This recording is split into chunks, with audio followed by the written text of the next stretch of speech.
Welcome to a new episode of System Update. I'm Glenn Greenwald. This episode focuses on the case of Julian Assange, specifically the pending extradition request by the United States government to bring him from the British prison where he's being held in London to the United States to stand charges based on an indictment that alleges numerous crimes in connection with the 2010 publication by WikiLeaks of documents and other material provided to them by their source, Chelsea Manning, concerning the Iraq and Afghanistan war logs and the U.S. State Department cables. An update on Assange's situation. He's currently being incarcerated in the Belmarsh prison in London, which is a notoriously harsh facility. In 2004, at the height of the war on terror, the BBC asked whether that prison should be called the British Guantanamo because of the number of alleged terrorist suspects being held there. Even prior to the outbreak of the coronavirus pandemic, there were serious concerns about Assange's physical and mental deterioration that he suffered from having spent 7 years inside the Ecuadorian embassy in London without ever once stepping foot outside. In November, prior to the outbreak of COVID-19, 60 physicians signed a letter expressing grave concern that Assange could easily die in Belmarsh if he continued to be held there because of respiratory and other physical ailments and mental health erosion that he suffered while in the embassy. With the outbreak of the pandemic, those risks have escalated significantly. Among the ailments that Assange developed from not being able to go outside, never exercising during those 7 years, were respiratory ailments and other physical conditions that place him at very high risk of mortality if he were to contract the coronavirus. Making those concerns very concrete rather than abstract is the fact that 2 prisoners in Belmarsh have already died of COVID-19.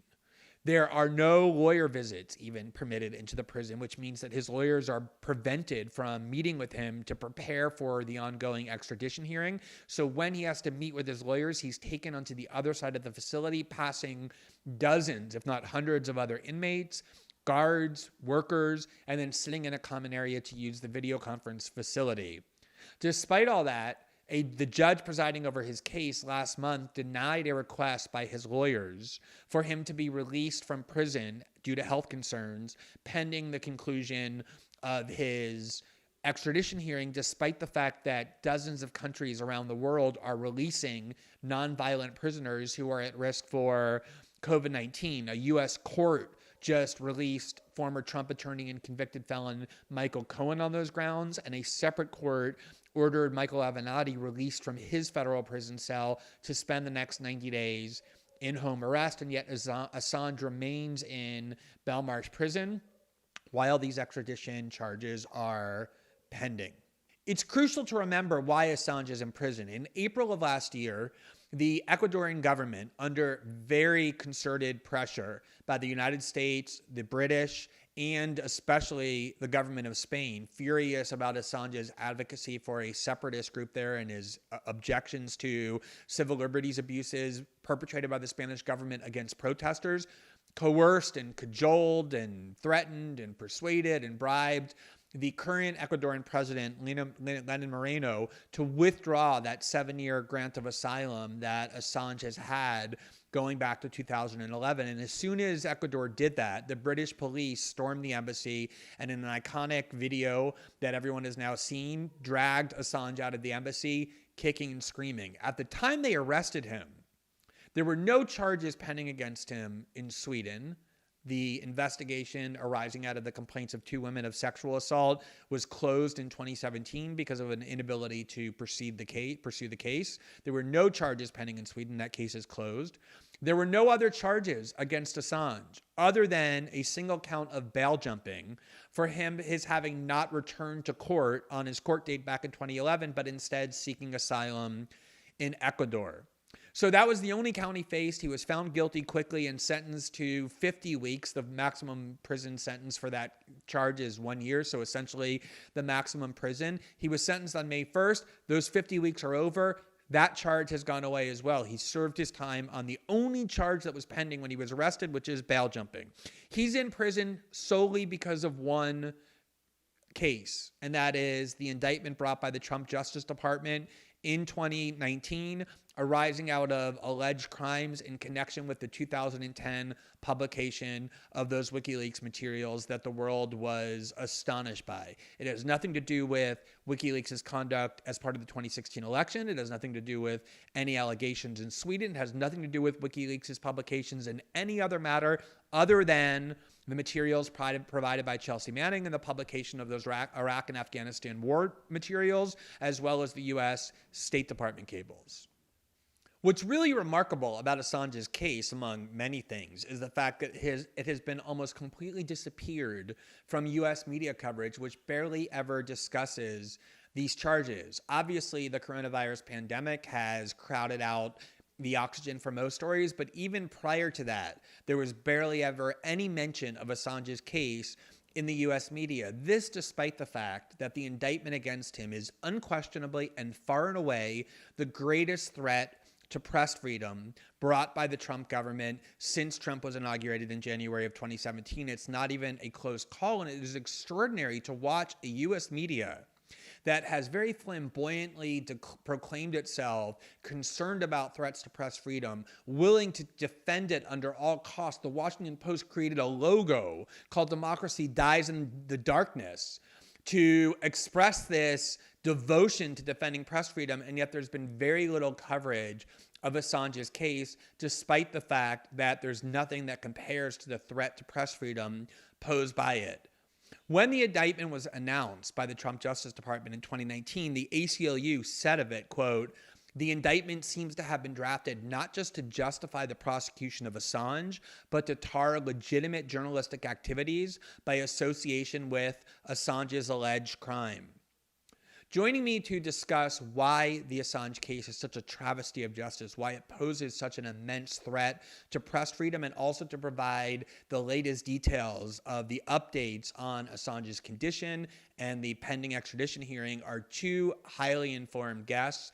The first is Assange's longtime lawyer, Jen Robinson, who joins me from Australia. She works as an international human rights lawyer in multiple countries. And I'm also joined by the media columnist and reporter for the Washington Post, who was formerly the public editor of the New York Times, Margaret Sullivan, who wrote her own column, to her credit, about the Assange case and has been outspoken on the indictment when the indictment was unveiled. In the Post, she wrote, quote, "What's alarming about the indictment is the way it would criminalize some of the basic functions of news gathering and publication."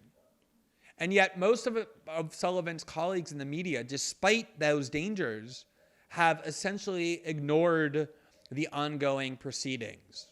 The former general counsel of the New York Times, during the time that the New York Times published the Pentagon Papers and was sued by the Nixon administration in the Supreme Court in an attempt to censor those, he's the one who defended the New York Times First Amendment press freedom and has been an outspoken defender of press freedoms ever since, was interviewed last year by my colleague at the Freedom of the Press Foundation, Trevor Timm, and this is what he said, expressing frustrations about the U.S. media's refusal to give the Assange case the attention that it deserves. He said, quote, "When I wrote the book, pointing out the dangers of the First Amendment if Assange was prosecuted, I made it my business to see if I could gin up support within the media press community to stick up for his rights, since his rights would affect everyone else's. I had occasion to speak to many groups in connection with the promotion of my book, and every time I mentioned the fact that the establishment press should advocate for Assange's rights, I heard hoots of laughter or people shouting at me that I didn't understand the journalism profession. I was dismayed that I got very few converts in the journalistic community that would take my position that it was necessary to support Assange, not for Assange himself, but for the First Amendment. At the time, the facts concerning Assange with respect to publication of material that he made with the New York Times, The Guardian, etc., presented a classic First Amendment case of someone who is very unpopular, disliked, but nonetheless has First Amendment rights. It's classic First Amendment theory that you separate the First Amendment from the personality and the activities and rights of the person you're defending. I think that is the absolutely key point, is the Trump Justice Department and the people inside the national security apparatus long devoted not just to destroying WikiLeaks, but to creating a precedent that would allow the prosecution, the criminal prosecution of other journalists who publish government secrets, picked Assange because they calculated correctly that he lost most of his support on the right after publishing these materials in 2010, revealing war crimes committed by George Bush and Dick Cheney and the U.S. government as part of the war on terror, and then lost most of his support on the left when during the 2016 election, he published highly newsworthy materials that nonetheless were harmful to Hillary Clinton's campaign, got blamed in large part by many Democrats for helping bring about the Trump presidency, and with no support on the right and no support on the left, they banked on the fact that few people would be able to separate their emotions or their feelings toward Julian Assange, the person, from the serious dangers presented by this indictment, and that a lot of people would simply default to their contempt or dislike or hatred for Julian Assange and cheer the Trump Justice Department as it tries not just to imprison him, but create a very menacing precedent. And that's exactly what's happened. The media has either ignored this case in large part for that reason, or in many cases offered some kind of warped support to this indictment. And that's the reason why I think it's so important to devote a show to the implications of this case. To understand those implications, it's very important to remember the timeline, because there's been a lot of moving parts to the Assange case over the years, and it's a complicated timeline. But the reality of the timeline that's relevant to the indictment is that it's very simple. It was 2010 that Assange and WikiLeaks published the documents provided to him by Chelsea Manning, which again are the only documents, the only set of publications relevant to the Trump administration's indictment and attempted extradition of him. It has nothing to do with 2016 and nothing to do with Sweden and nothing to do with any other publications or actions WikiLeaks has ever undertaken. And for that reason, it's very important to remember what these publications were. They were some of the most momentous and important and valuable journalistic revelations in the history of modern journalism. Those documents, the Iraq and Afghanistan war logs, the U.S. State Department cables, revealed immense criminality and corruption and wrongdoing by numerous power centers around the world. They obviously included the video of innocent civilians in Iraq, including 2 Reuters journalists, being shot at indiscriminately and killed by a U.S. helicopter gun in Iraq. They shot not only the journalists and unarmed civilians, but even unarmed rescuers who came to rescue them or take away the bodies. That is a video that shocked the world about the nature of U.S. militarism. It revealed 15,000 new deaths, civilian deaths in Iraq that were never known. It proved that the U.S. forces in Iraq were not just overlooking, but sanctioning serious abuse and torture on the part of the Iraqi forces that they were training, the discovery of which is what led Chelsea Manning to believe she had a moral duty to provide these documents for publication in the first place. And they also proved rampant corruption on the part of numerous governments around the world. To give you a sense for how inconsequential, how significant and important these 2010 publications were that the Trump administration is now using to try and imprison Assange in a U.S. prison, just consider the column written by Bill Keller, the former New York Times executive editor who was a very vehement and vocal critic of both Assange and WikiLeaks. But despite that posture, he wrote in 2012 that those WikiLeaks publications deserve credit for helping to fuel the Arab Spring. Keller wrote, quote, "Notably, State Department dispatches reporting on the dissolute lifestyles of Mideast autocrats provided a little extra kindling for the bonfires of the Arab Spring." The U.S. diplomatic cables by themselves are probably the single most important journalistic archive, or at least one of them, seen in the West in the last several decades. To this very day, they continue to be cited in countless news stories to help citizens around the world understand what their governments do in the dark. The importance of that archive was also emphasized by Bill Keller in his 2012 New York Times column when he wrote, quote, "As raw material for journalists, the cachet of secrets has had a phenomenal afterlife. It's been 10 months since the Times, The Guardian, Der Spiegel, and the other partners in this project filed their last major extracts from the files. And still, literally every day, stories based on the trove appear somewhere in the world, either because local news organizations are catching up with morsels of scandal that did not attract major newsrooms, or because new events cast the cables in a more interesting light, not just in the United States and not just in the United Kingdom and not just in Iraq, but countries all over the world on essentially every continent benefited immensely from publication of these diplomatic cables because they shed important and newsworthy light on what the most powerful officials in those countries were doing in the dark. Beyond all of that impact, it can be very plausibly argued that the publication of the Iraq war logs played the leading role in forcing the ending of the Iraq war. Remember, Obama in 2008, President Obama ran on a platform of ending the Iraq war and yet did not do so. In fact, not only didn't he do so, but by 2010, he was trying to pressure the Iraqi government to fulfill a condition that he demanded in exchange for U.S. troops staying in Iraq, which was to give U.S. troops full immunity for any crimes that they commit during their occupation of Iraq. And the Iraqi government, which was captive to the U.S. government at the time, was poised to do it as of the publication of those materials by WikiLeaks, but they revealed those materials did such horrific criminality and violence and rampant killing on the part of U.S. troops of Iraqi civilians that it made the fulfillment of that condition by the Iraqi government, granting U.S. troops impunity for the crimes they commit on Iraqi soil, impossible. And that's what ultimately forced Obama to withdraw those troops. He wouldn't leave them there without that impunity. That's not me saying that. A 2011 CNN report on why the Iraqi government rejected the Obama administration's conditions for keeping U.S. troops in Iraq beyond the 2011 deadline provided, quote, U.S. Defense Secretary Leon Panetta and other top brass have repeatedly said any deal to keep U.S. troops in Iraq beyond the withdrawal deadline would require a guarantee of legal protections for American soldiers. But the Iraqis refused to agree to that, opening up the prospect of Americans being tried in Iraqi courts and subjected to Iraqi punishment. The negotiations were strained following WikiLeaks' release of a diplomatic cable that alleged Iraqi civilians, including children, were killed in a 2006 airstrike by American troops rather than an airstrike as the U.S. military initially reported. In other words, the U.S. military lied about how this large family of Iraqi civilians was killed. They claimed that they were killed in an airstrike when in reality troops on the ground shot them all and murdered them, and then the U.S. performed an airstrike on the house to destroy the evidence.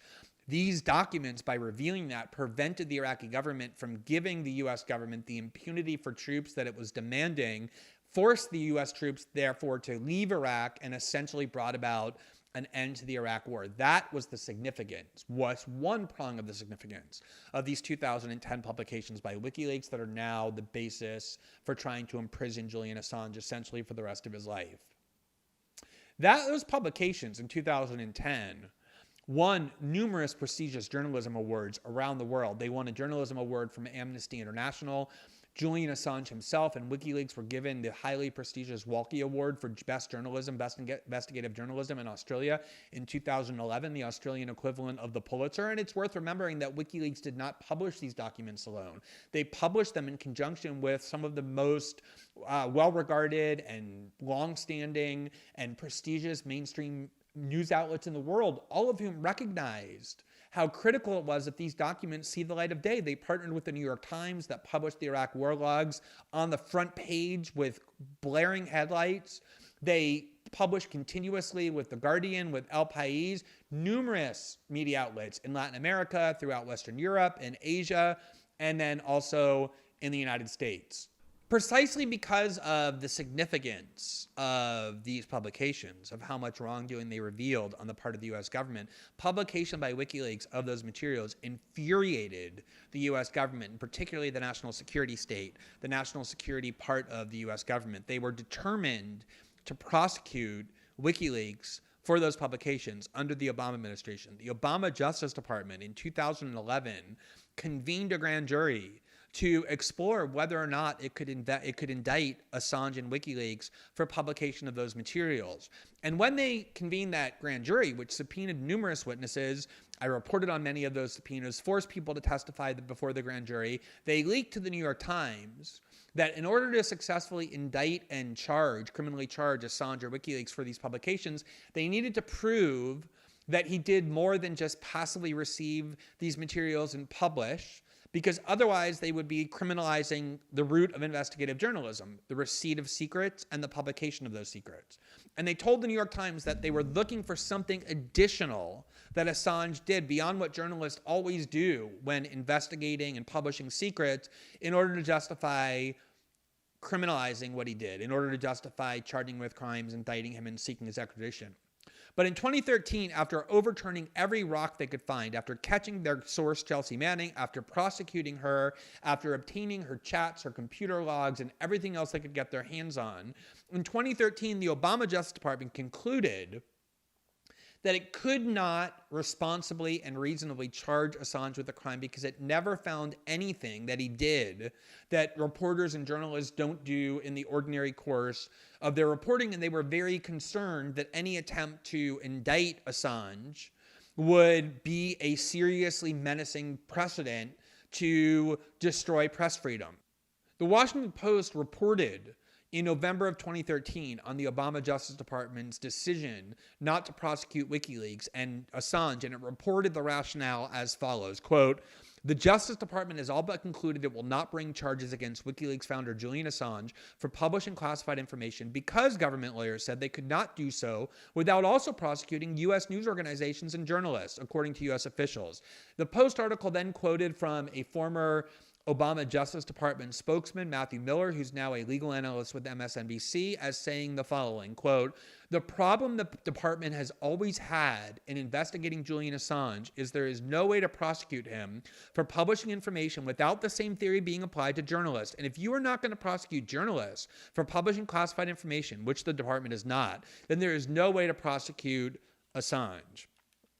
Now, it is very significant that the Obama Justice Department was unwilling to prosecute Assange and that they recognized that doing so would pose a grave threat to press freedom, because the Obama Justice Department was hardly a friend or ally to journalists and press freedoms. Quite the contrary. As is well known, the Obama Justice Department essentially resuscitated a 1917 statute, the Espionage Act, and used it very aggressively in unprecedented ways against numerous sources that work with journalists. In fact, they prosecuted more sources and whistleblowers under the 1917 Espionage Act than all other administrations combined, including Ronald Reagan and Richard Nixon and every other president going back to the end of World War I. In fact, the Obama administration prosecuted 3 times the number of sources under the Espionage Act than all previous administrations. So they were hardly a stalwart defender of press freedom, and yet even the Obama administration concluded correctly that there was no way to prosecute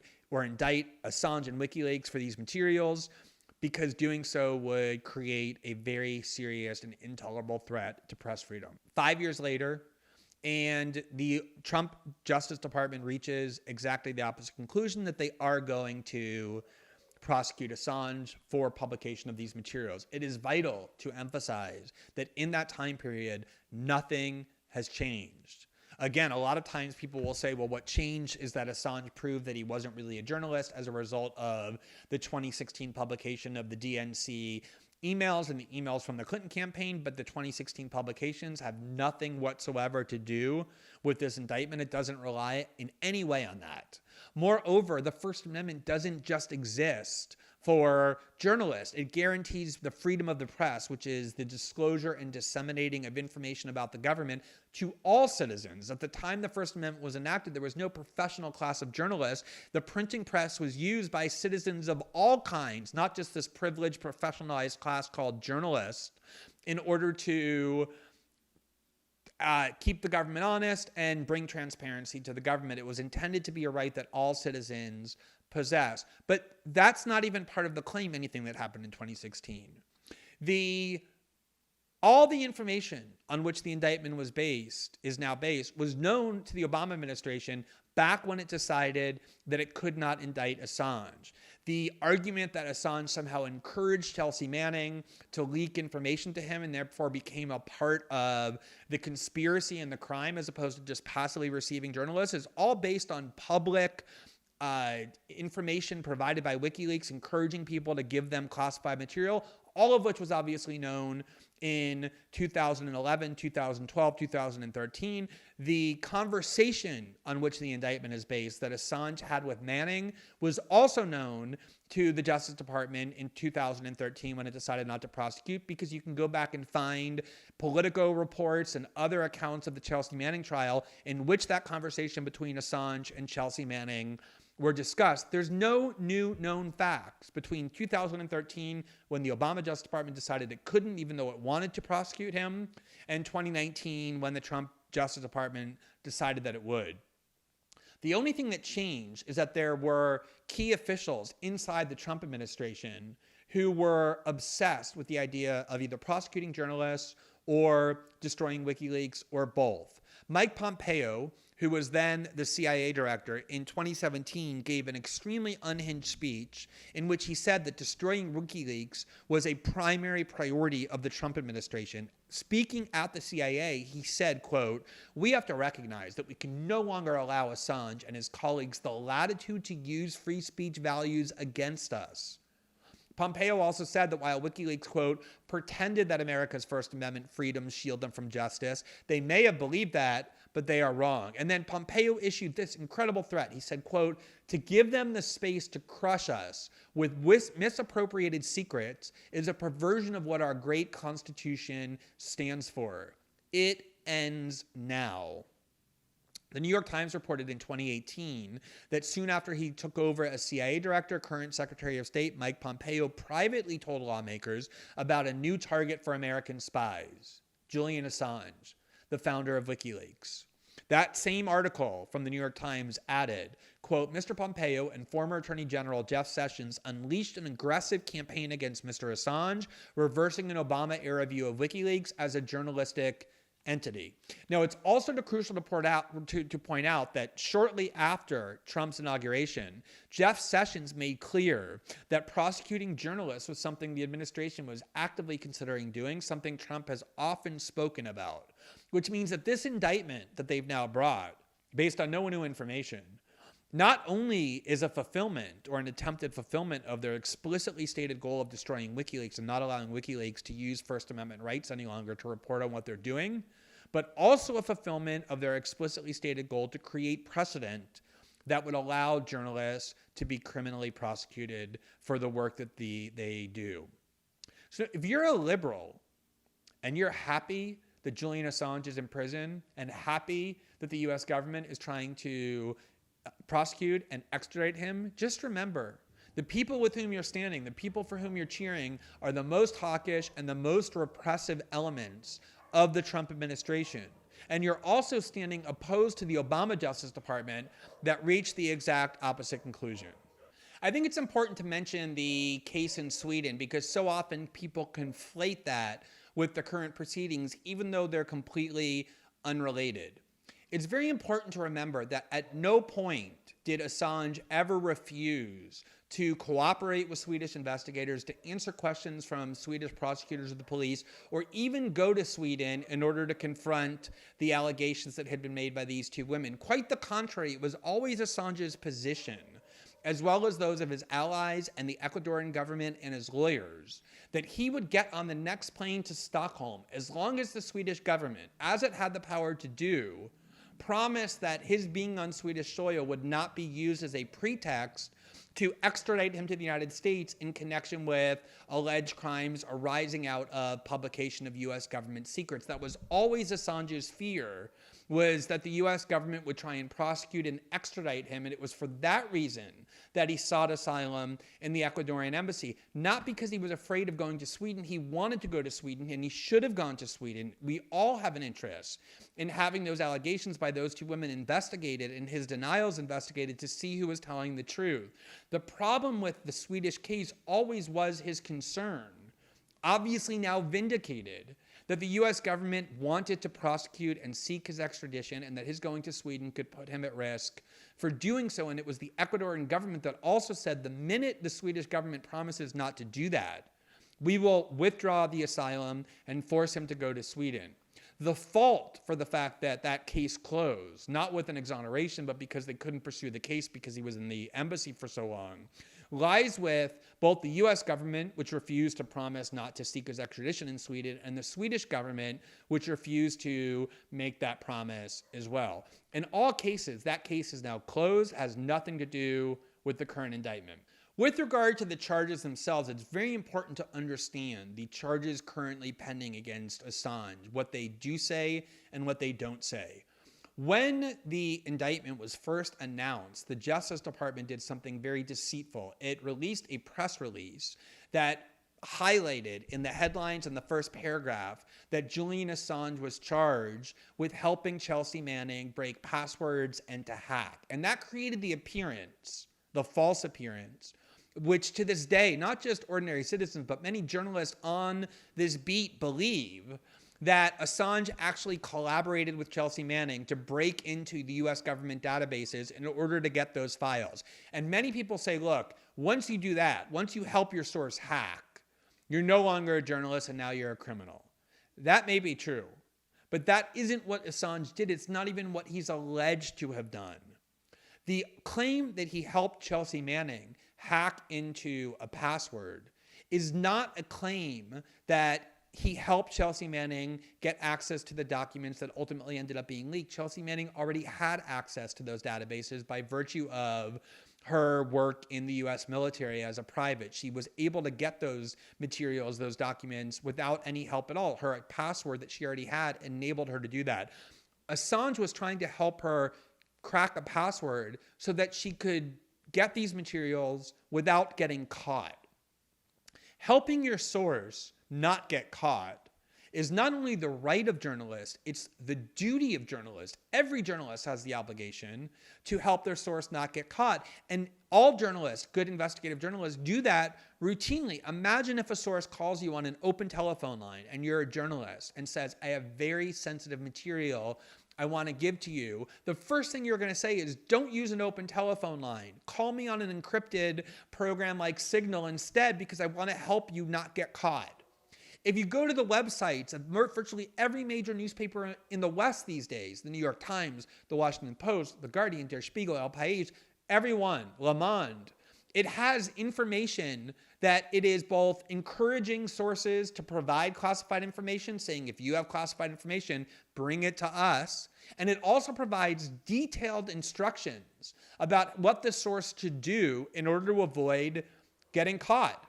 They not only have instructions, but they have technologies like SecureDrop and other programs first pioneered by WikiLeaks that allow sources to give them information anonymously where not even the newspapers learn of their identity. So if it's a crime now for a journalist to take steps to help a source not get caught, that means investigative journalism is now criminalized, because that is something that all ethical and competent investigative journalists do regularly. Many of you are aware of the criminal charges brought against me by the Bolsonaro government, the Brazilian government in Brazil, earlier this year in January as a result of the reporting I and my colleagues at the Intercept did in exposing serious corruption on the part of the Bolsonaro government, reporting that was enabled when a source came to me and said that he had hacked telephone conversations and other materials and wanted to give them to me. There was no claim made, because there couldn't be, that I helped participate in the hacking itself, because the first time I ever talked to the source, he had all of the materials already in his hand and simply gave them to me, just as Edward Snowden already had all the materials in his hand in 2013 when he gave those to myself and Laura Poitras. So there couldn't be a claim by the Brazilian government when wanting to imprison me that I actually participated in the hacking, just like there's no claim that Julian Assange participated in Chelsea Manning's obtaining of those documents. The claim the Brazilian government used against me was one modeled after the Assange indictment. After all those materials had been obtained by our source and provided to me, the source asked me, is there any reason for me to keep the conversations that I'm having with you? And I responded, I can't give you any advice. I can't tell you what to do. All I can tell you is that we're going to keep copies of the conversations that we're having ourselves for your protection and for ours, so nobody can invent things that we said that we didn't really say. And the Brazilian prosecutors took that one excerpt of a conversation and created a theory that by informing my source that there's no reason for him to keep copies of the conversations if he wants to get rid of them, because I'm going to have copies of the conversations, that I had oriented or directed him how to evade justice, how to cover his tracks, And by doing so, I wasn't just a passive recipient of information. I was now part of the criminal conspiracy, and all of the crimes committed by that criminal conspiracy, including the hacking crimes that were done before I even had knowledge of them, could now be attributed to me, and the indictment was brought seeking my imprisonment on 126 felonies for hundreds of years in prison. An indictment that was dismissed only because the Supreme Court last year had issued a ruling barring the prosecution of myself for that work that I was doing. Absent that Supreme Court ruling, the judge said he likely would have accepted the indictment. That's the danger illustrated by the Assange indictment. Journalists all the time help sources evade detection. Newspapers do it, media outlets do it. And if that's now a crime, then investigative journalism is criminalized. Journalists will either be prosecuted by working with their sources or petrified of talking to their sources at all. And that brings up the other point. The other component of the indictment is one that alleges that WikiLeaks and Assange, quote, encouraged Chelsea Manning to provide classified information. They didn't just passively receive it. They had published what they called the most wanted list of documents that they were seeking on their website. They constantly encouraged sources to come to them in order to give them information. And according to the indictment, that made WikiLeaks not just a recipient of this material, but someone who actively encouraged Manning to get these materials, even though there's no claim that they spoke to Manning prior to her decision to get them. That too will criminalize all journalism. You can go to websites, pick whatever media outlet you want, and you will see material encouraging sources to come to the journalists with that newspaper in order to safely provide classified information or other information they're not legally authorized to provide. But beyond that, it is extremely common if a source comes to you as a journalist and says, I'm giving you this information for you to say, after you look at it, this is very good information, very useful information. It would also be great if I could have X, Y, and Z so that I could complete the telling of my story. If encouragement is now a crime, as the indictment attempts to make it when done by Julian Assange with Chelsea Manning, then again, all journalists will face a choice of either being criminally prosecuted by working with their sources or petrified of saying anything to them, which is unquestionably the goal. Many of you probably remember the very controversial case in 2013, shortly before the Snowden reporting began, of the Obama Justice Department's trolling through the phone records and emails of not just Fox News reporter James Rosen, but also his parents, out of suspicion that he had committed a crime by working with his source, Stephen Kim, who had provided to him classified material about the U.S. government's role and actions toward North Korea.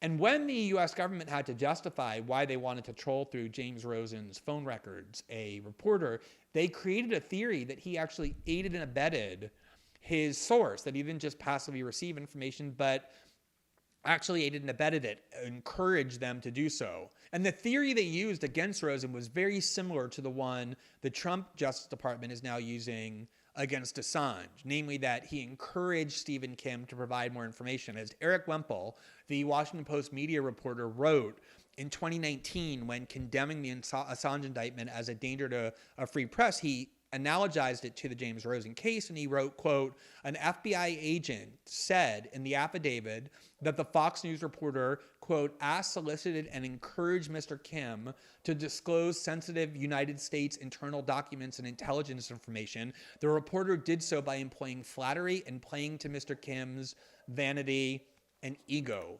Working with sources, encouraging them to provide you information, including information that's classified or they're not authorized to provide you, is something all good investigative journalists do. It is the root of investigative journalism, just like helping your sources not get caught. It is those two things, helping your source not get caught and encouraging sources to provide newsworthy information, that the Trump Justice Department is currently attempting to criminalize through the indictment against Assange. That's the only thing it accuses him of having done. And for that reason, the executive editor of the Washington Post, Marty Barron, who is no friend of Julian Assange or WikiLeaks, issued a very vehement and concerned and clear statement about why the Trump Justice Department's indictment of Assange is so dangerous to press freedom. Marty Barron wrote, quote, dating as far back as the Pentagon Papers case and beyond, journalists have been receiving and reporting on information that the government deemed classified. Wrongdoing and abuse of power were exposed.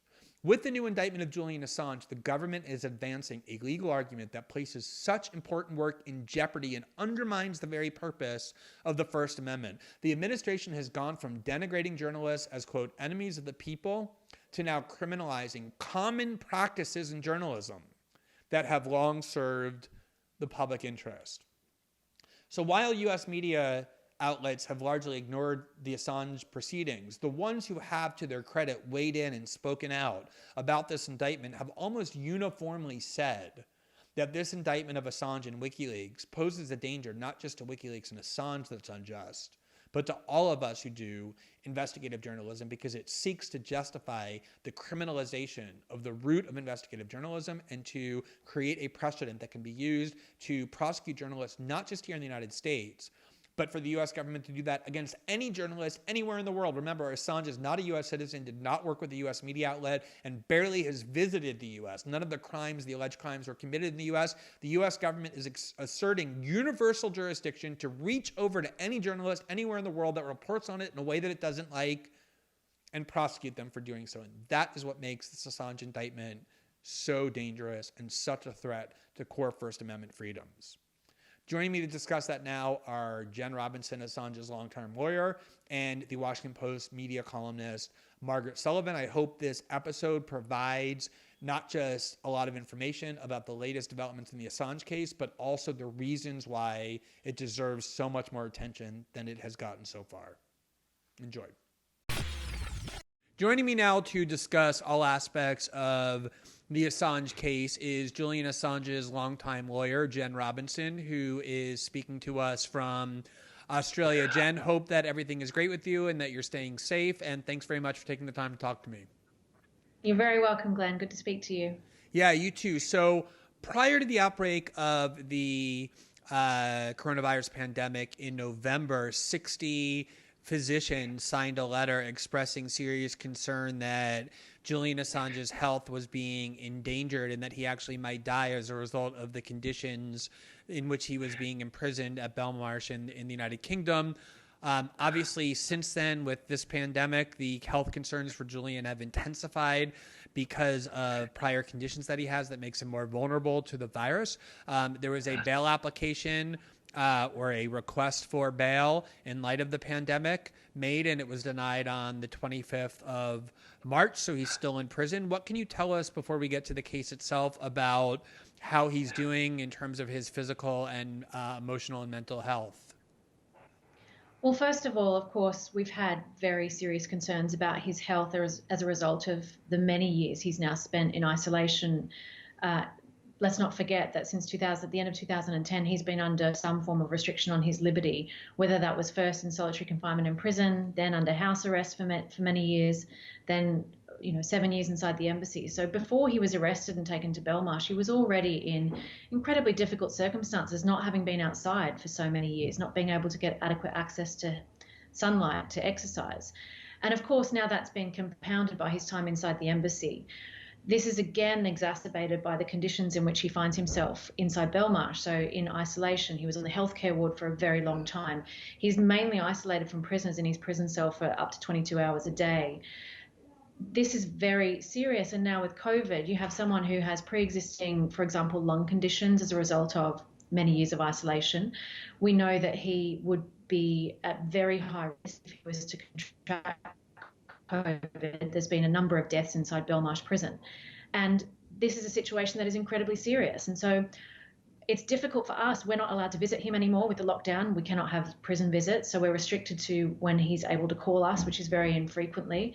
It's incredibly difficult circumstances in the prison with the lockdown, the health impact on the prison service, on the prisoners themselves, the risk that they're at, the limited amount of moving around that's allowed inside the prison because of this health crisis. So his situation is really difficult.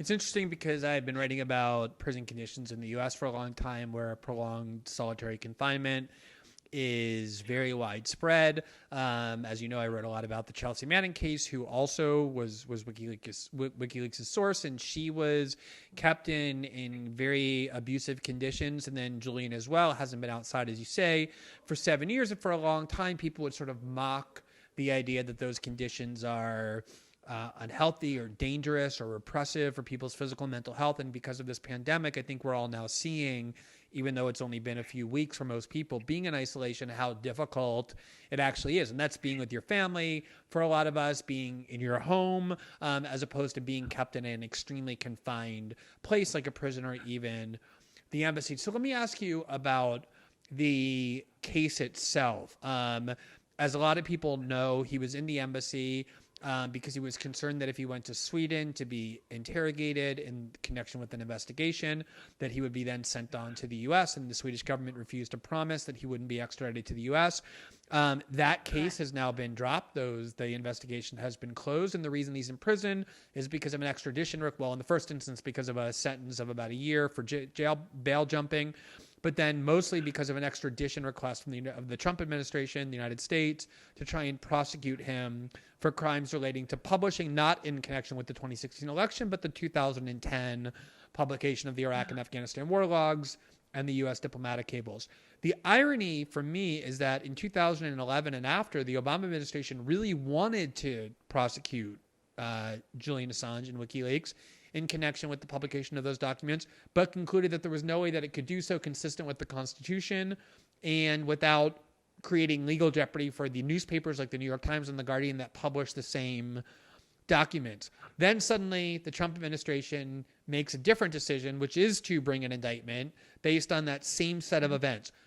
Other than a new president, a new administration, did anything change in terms of Julian's case and these charges against him relating to the publishing? No, as you quite rightly point out, Glenn, we had understood based on widespread media reports during the Obama administration that there was a significant difficulty, and as we say, a First Amendment difficulty with prosecuting a publisher who has received and published information. That's what media does all the time. That's why this case is such a dangerous precedent for the First Amendment and for all journalists and publishers everywhere. But it seems to us that a decision was taken by the Trump administration. We started to hear after the CIA publications made by WikiLeaks a couple of years ago, we saw Mike Pompeo come out saying that it was a priority to prosecute WikiLeaks, that they were going to take WikiLeaks down, followed very quickly by the Attorney General Jeff Sessions, saying that this was suddenly now a priority when they'd been quiet for many years. And now, of course, we've seen from a Trump administration that calls the press the enemy of the people, an indictment where Julian faces 18 counts under the Espionage Act, the first time in the history of the United States the Espionage Act has been used in this way, for receiving and publishing classified information. Now, this is a dangerous precedent, as you know, and one that's being pursued by an administration that seems to pay little attention to the media, and indeed that this precedent could be potentially quite useful in prosecuting journalists in the United States in the future. So let's talk about the actual charges that are pending that were brought by the Trump Justice Department, because there's a lot of misconception about what those charges are. I know in the wake of my own indictment here in Brazil that has now, for the moment, been rejected by a judge, although the equivalent of the Justice Department is appealing the dismissal of that indictment, still trying to imprison me.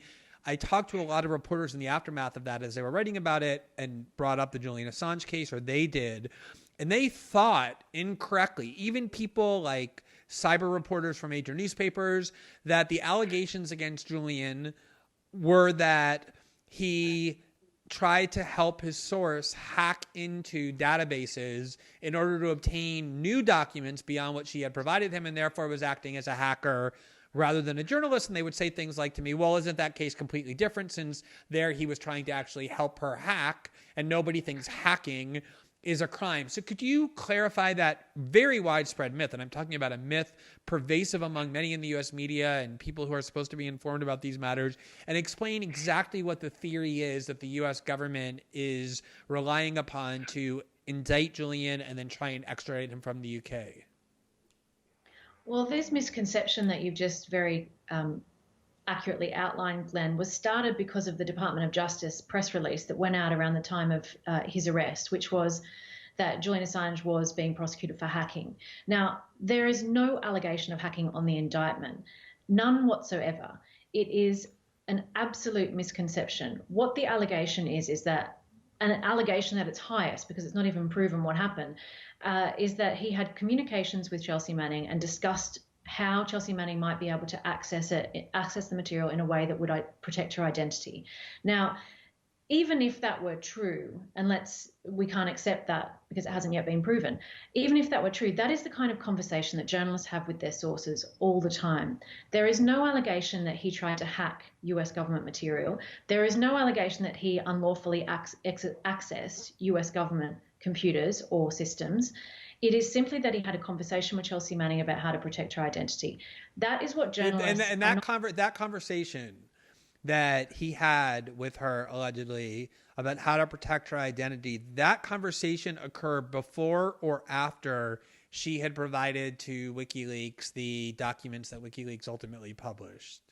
Well, as we heard in the extradition proceedings here in the UK, and as was already established in the Chelsea Manning proceedings, Chelsea Manning didn't need any kind of password to be able to access this material. She had access to the material already.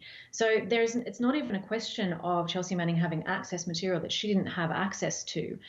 Chelsea Manning, and as we heard in the proceedings, and as is clear from the criminal proceedings that took place many years ago, that's one of our arguments in the extradition case, which the United States government is actively misrepresenting the facts in order to justify his extradition, and facts that were established on their own evidence in those proceedings against Chelsea Manning, which is that Chelsea, the allegation is that by publishing the most wanted leaks list, that WikiLeaks somehow encouraged Chelsea to provide the information or solicited from her the information.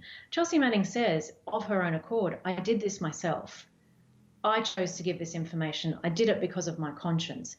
This is not a situation where WikiLeaks has in any way played a part in accessing that material. It was really on Chelsea Manning's own decision, on her own evidence, and indeed based on the fact that she'd seen these war crimes and abuse around the world and felt compelled to share that with the public, and that's what she did. So just to be clear, is there any allegation in the indictment or otherwise from the U.S. government that Julian Assange or anyone else from WikiLeaks actually helped her or gave her specific instructions about how to access these documents and then send them along? Or is the allegation simply that Julian tried to help her cover her tracks so that she didn't get caught? The allegation is that there was a discussion about how to access the material without being identified. So that is the accusation. It's not one of hacking.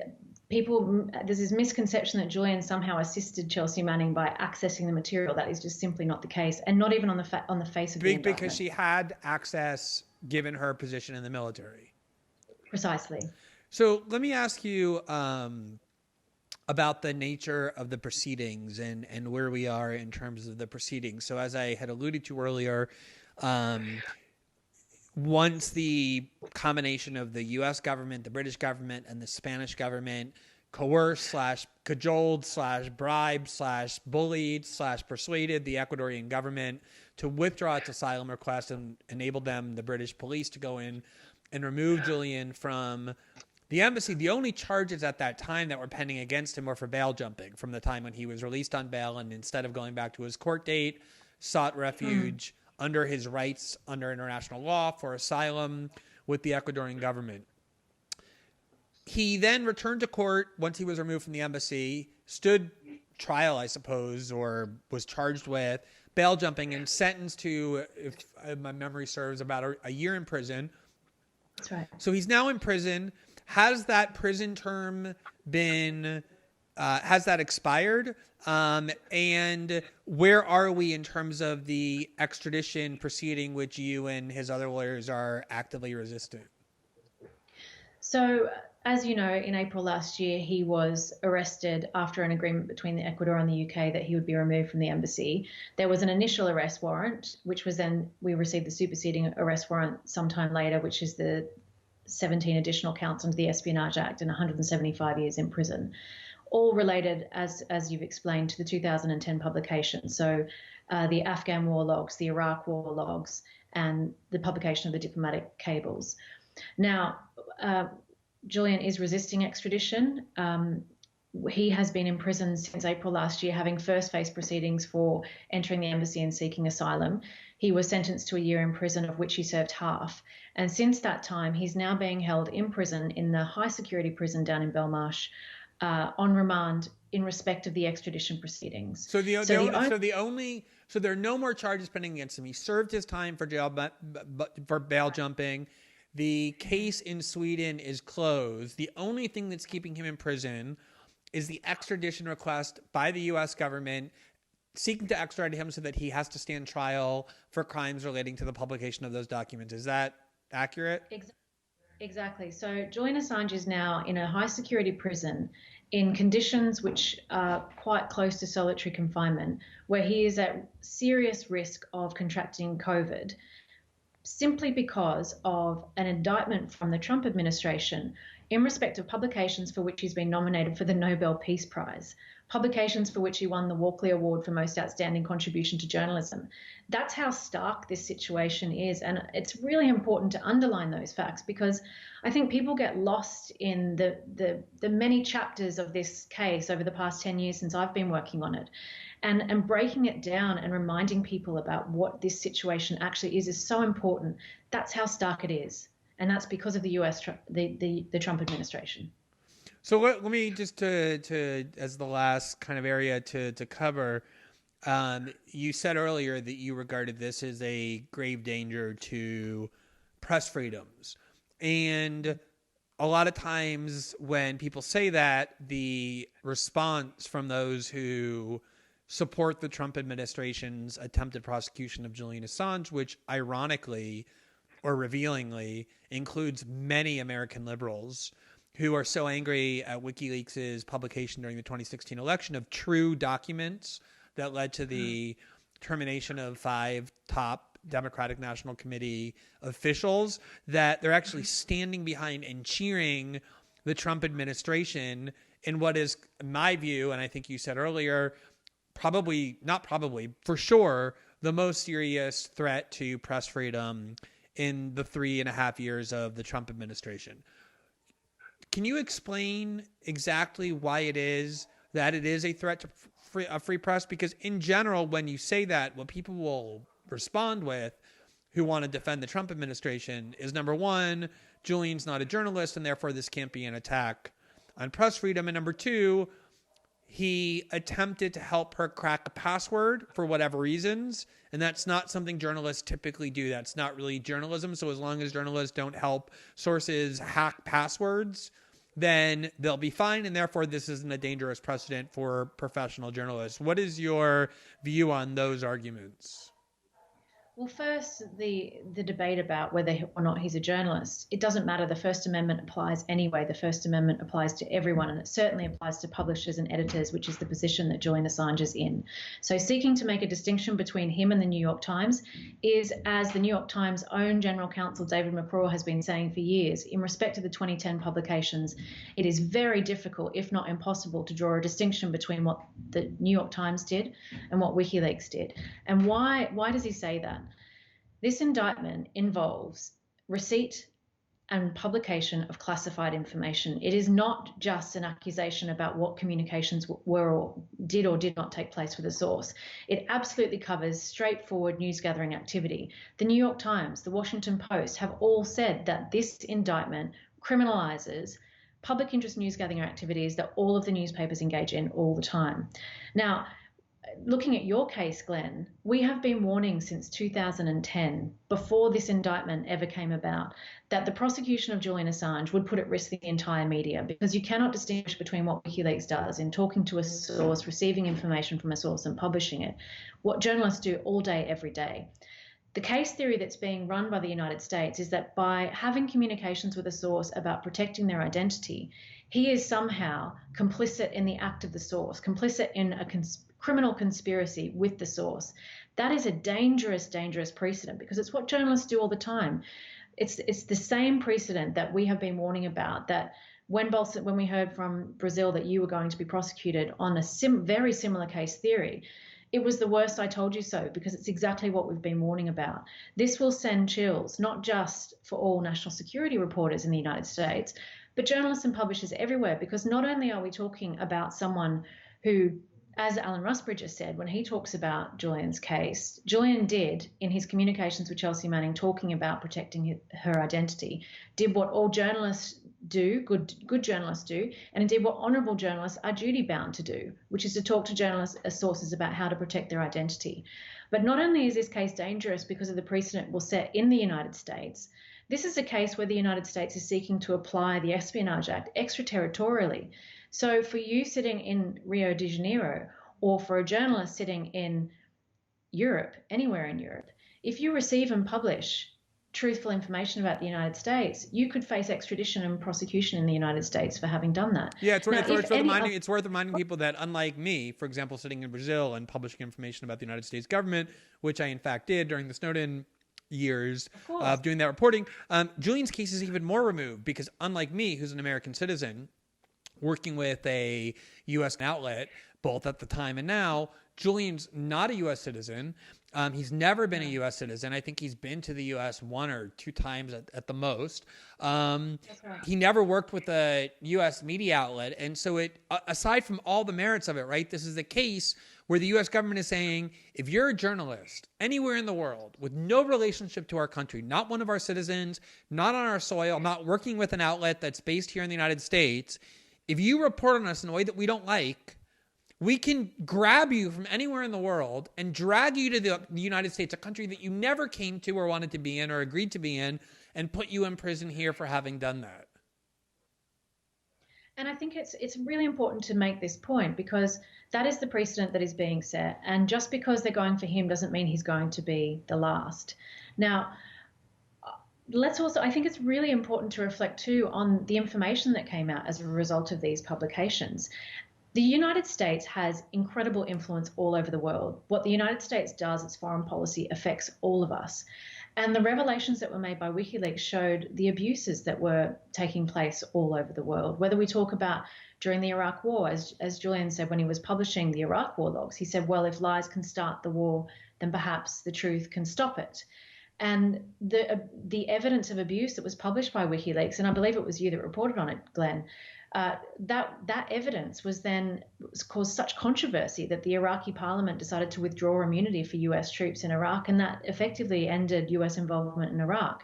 Now, as a human rights lawyer, we've seen WikiLeaks cables cited in the European Court of Human Rights. In the al-Nashri case with respect to Poland, WikiLeaks cables were cited to show Polish complicity in CIA rendition.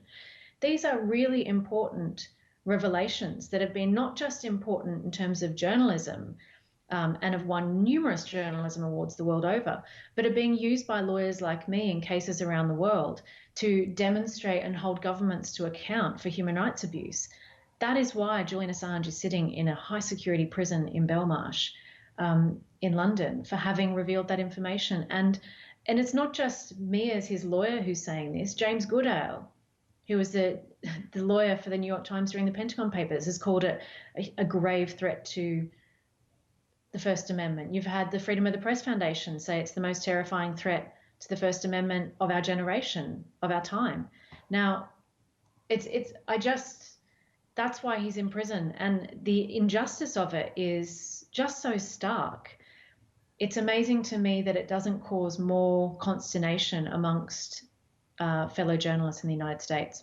Yeah, it's amazing to me too. And I've been talking to a lot of journalists even prior to the Brazilian government's attempt to imprison me for my reporting, but also after, and said exactly that to them, that how can you not understand how dangerous this is to what you do? On the cover of the Washington Post and the New York Times and the Guardian and newspapers around the world are links to technology programs that enable sources to communicate with their journalists without getting caught by the government. There are tips on those websites telling sources how not to get caught. If a source calls you and you're a journalist and says, hey, I want to pass you classified information, the first thing you're going to do if you're a competent and ethical journalist is you're going to say, don't talk to me on an open phone line, call me on Signal. Why? Because you have not just the right, but the duty to tell your sources how to conduct themselves so that they don't get caught. Exactly what the Trump administration is now trying to criminalize in Julian's case. And the other irony of it is that it isn't just that this these disclosures won awards. It's that the New York Times and the Guardian and El País, the best and most credible and prestigious media outlets around the world, publish the same documents simultaneously with WikiLeaks, working in conjunction with them. And to this very day, the U.S. State Department cables that were published by WikiLeaks are cited all over the place. It's one of the most valuable journalistic archives in the world, which the Trump administration is now trying to criminalize. Now, let me ask you, finally, a more technical question, which is, where are we with the extradition proceedings? Obviously, until it's over, Julian's going to remain in prison. The court has made very clear that they have no intention of releasing him on bail, which means he's going to sit in prison until it's over. How is the coronavirus pandemic, that's obviously forcing us to be homebound and slowing everything down, affecting those proceedings? And when do you anticipate that there would be a decision in this case? So the extradition proceedings opened in February. There were opening arguments around some of our defense points, which are around the political nature of the case, the political nature of the offense, the free speech concerns, and the abuse arguments that the United States has misrepresented the case in seeking the indictment in the form they have. Now, the hearing is due to restart again on the 18th of May. But with the lockdown in the United Kingdom, it's making our lives, and for all lawyers, but particularly for Julian's case, incredibly difficult. So most cases now are shut down. You can't have jury trials in the UK because of the public health risk of having all these, both jurors, lawyers, defendants, the media in a small courtroom.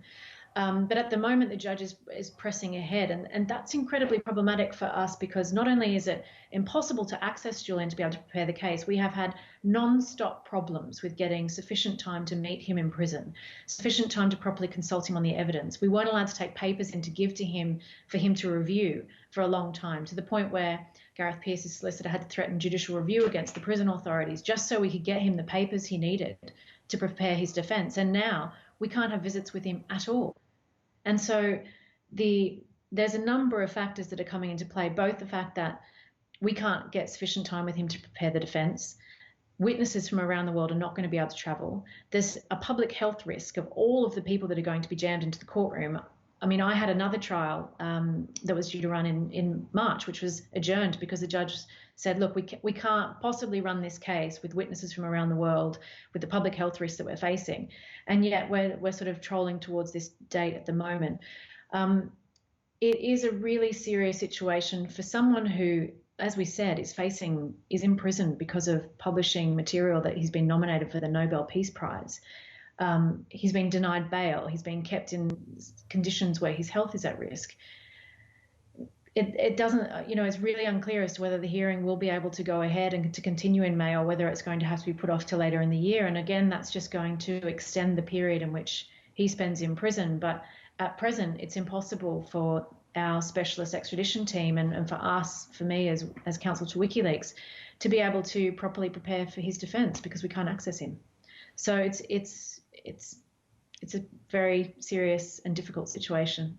Yeah, and I find not only that disgraceful, but also that the U.S. media, which has screamed and yelled and ranted and raved anytime President Trump does something like insults a White House press correspondent or tweets something insulting about a TV host, treating that as though it's a grave attack on the First Amendment because their friends are being insulted, does very little, not even covering the case, let alone raising their voices in protest, with a few exceptions, over what is clearly the gravest threat to press freedom because of the danger that this precedent, if it's permitted to be entrenched, holds for everyone doing investigative journalism, not just in the United States, but throughout the world. So, Jen, I really appreciate the work that you've done for the last decade, not just in this case, but in defense of human rights and individual liberties. And I really appreciate your taking the time to talk to me about this case as well.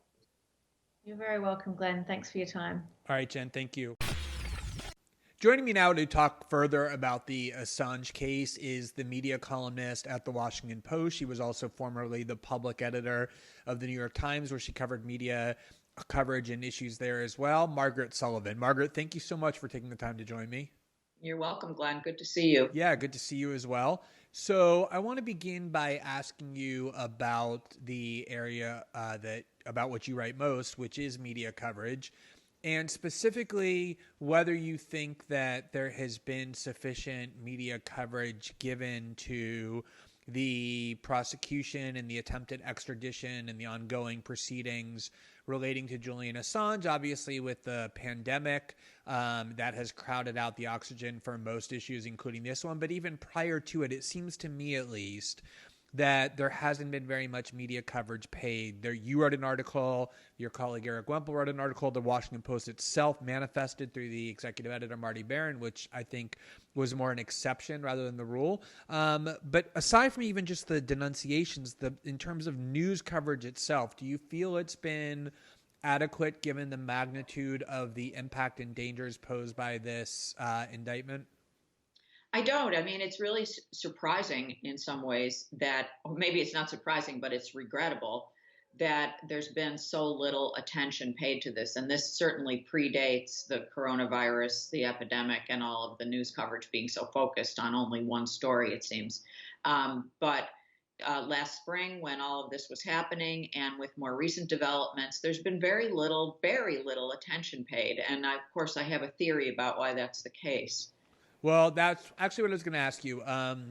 You wrote you wrote a column, as I mentioned, in May of last year, on May 24th, shortly after the kind of elaborated indictment was made public by the Justice Department, expressing serious concerns about the implications for press freedoms if this prosecution succeeds. And one of the arguments you made was that Assange seems to be kind of a person without a political home. He lost a lot of support on the right after the 2010 publications about the war on terror, and then lost his support on the left, most of it as a result of the 2016 publications during the election. What role do you think that plays, namely the unpopularity of Julian Assange, both in terms of the Trump administration's decision to target him, but also the media coverage of the case?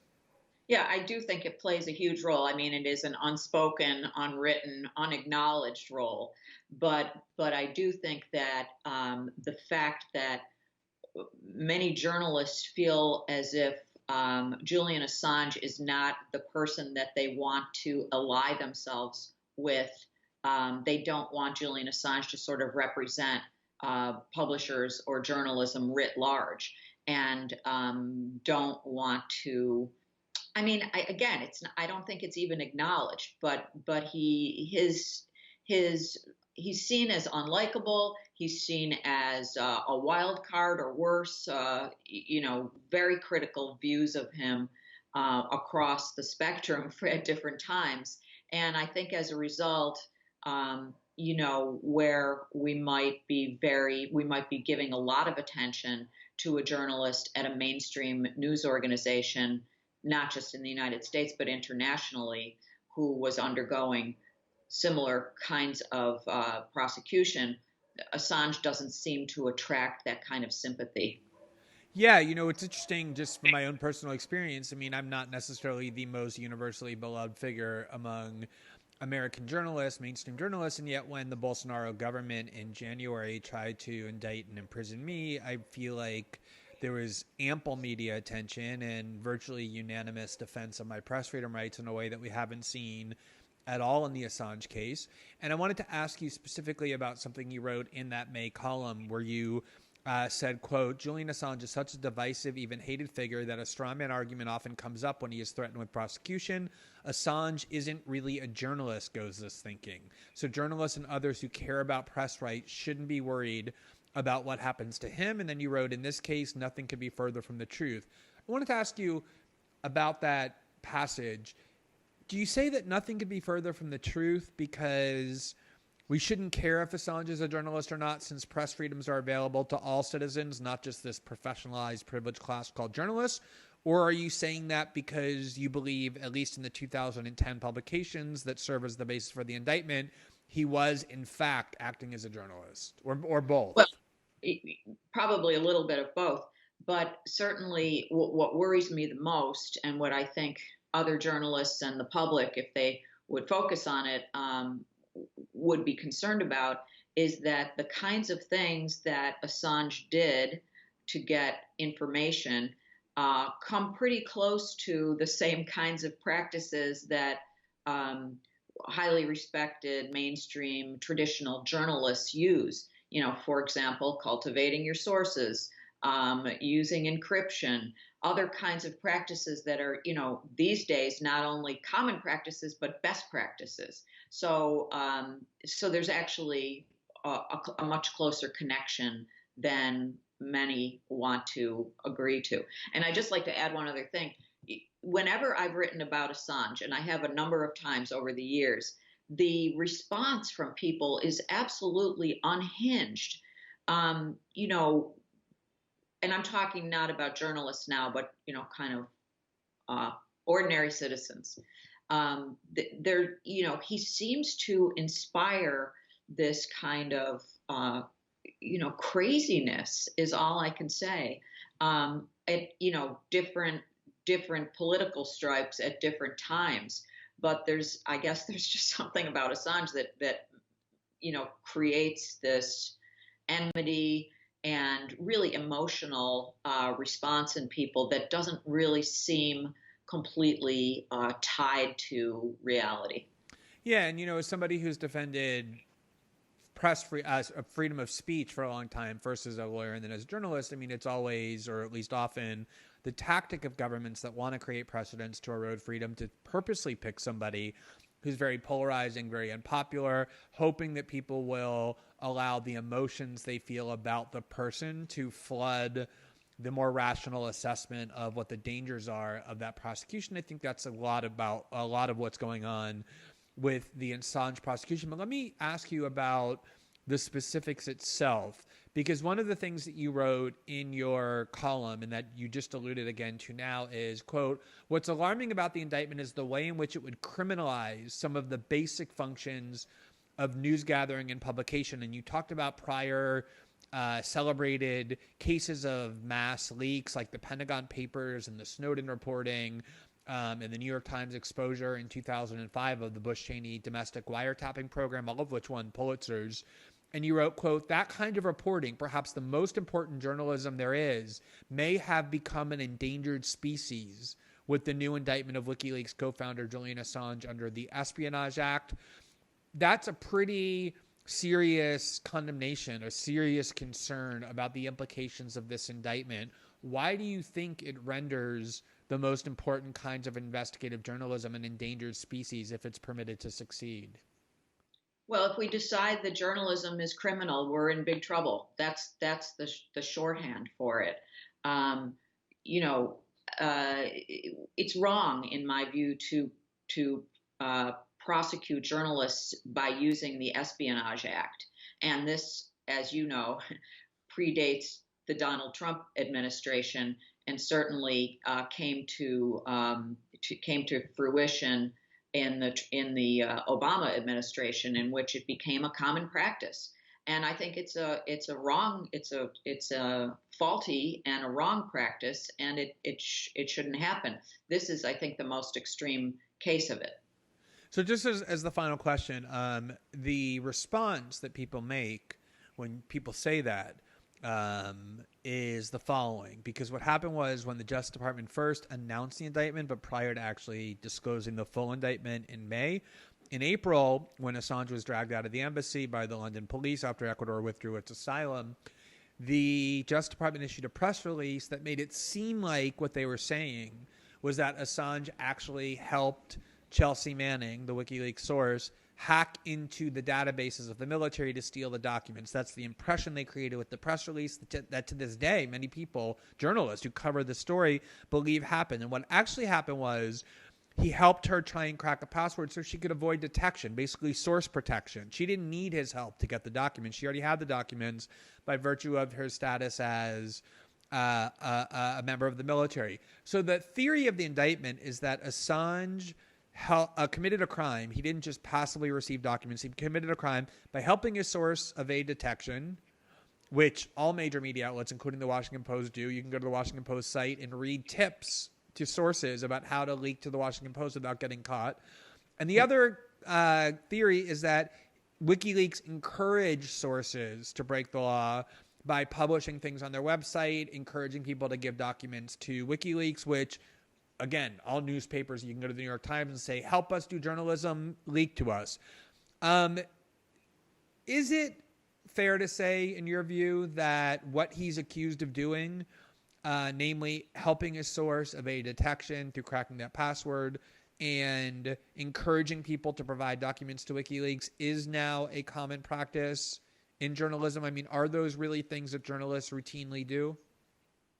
The things that you have just described are things that journalists routinely do, and they do them much more now than they did before the Edward Snowden leaks and the very worthwhile stories that, of course, you were deeply involved in happened. You know, this whole sort of all these practices of encryption, helping your sources provide information legally, have happened in this past decade, and they are important for letting citizens and the world know what's going on. Otherwise, we're dependent on our government to tell us what's up, and I don't think that's a dependable way to get information out to citizens. They won't do that.